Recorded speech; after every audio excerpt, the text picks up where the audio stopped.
The people of my town believe a nuclear apocalypse happened decades ago. The truth is almost as terrible. Have you ever heard of the Japanese soldiers who didn't surrender in 1945 believing World War II was still raging? My early life in a small town felt eerily similar. In our town, every child grew up hearing the same tale. It was late October 1962, and the Cuban Missile Crisis had the world on edge. On the night of October 27th, townsfolk went to bed anxiously, radios and TVs buzzing with dire news. But as the night wore on, those signals turned to static. Before dawn, men in army fatigues knocked, leading everyone to the large underground shelter built for just such a crisis. Some refused, demanding proof of an attack or official communication. According to local lore, those skeptics were never seen again. I was born a decade later. My earliest memory is playing catch against a crumbling concrete wall in the shelter. It was a vast, bleak place, struggling to mimic the lives we'd lost. There was a dingy school, a community kitchen stocked with dreadful canned food, and endless rows of rusty metal bunk beds. Life in the shelter was unbearable. The older residents, who remembered the outside world, suffered the most. There was a notorious room where many took their own lives, including my father.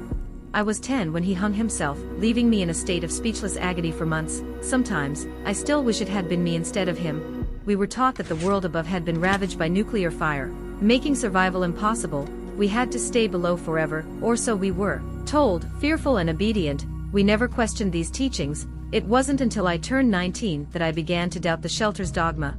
Though mostly a rule follower, I had a rebellious streak that led me to explore every hidden corner of the shelter. One day, in a dusty, forgotten nook, I found something astonishing.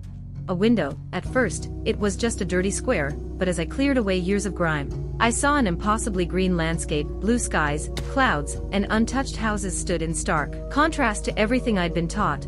I stared in disbelief, wondering why we were told such lies. That night, I barely slept, my mind racing with the possibilities. It took weeks to muster the courage to return, fearing I had hallucinated. Armed with a piece of my bed frame, I broke the glass and climbed out. For the first time, I breathed the fresh air of the outside world. I turned back to the window, but it was gone, replaced by bare concrete. Confused but exhilarated, I explored the town. Everything was as I'd seen, except for one chilling detail: an army van with a soldier inside, a bullet hole through his head, and a note beneath his foot. The letter read, "To whoever reads this, I am sorry for what we did.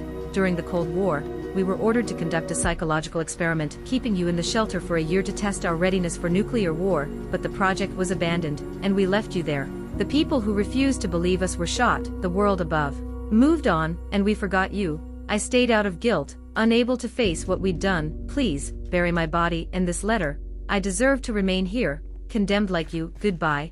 I cried for hours after reading the letter. In the days that followed, I desperately tried to re-enter the shelter to free the others but found only solid concrete. Eventually, I buried the soldier and his letter, honoring his final wish. Though he didn't deserve forgiveness, he acknowledged his crimes and stayed. He was better than those who abandoned us.